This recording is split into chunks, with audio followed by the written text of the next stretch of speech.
Merci Monsieur le Président. Bon, d'abord vraiment mes remerciements aux rapporteurs et aux collègues qui ont travaillé sur ce dossier parce que c'est à la fois très simple et très compliqué. Quand on réfléchit, c'est très simple, c'est-à-dire qu'on a mis 20 ans après la signature du traité de Maastricht pour réaliser qu'il fallait peut-être qu'on discute un peu avec les parlements nationaux.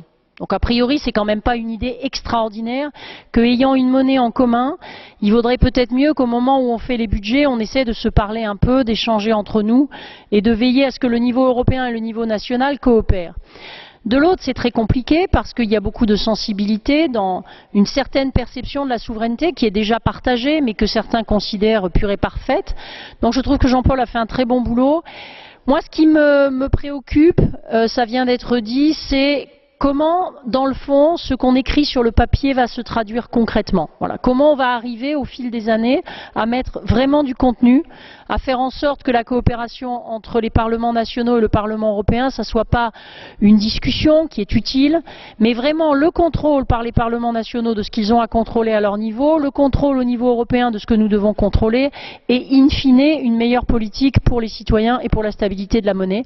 Ce rapport est un jalon sur une route qui, à mon avis, est encore longue. Merci.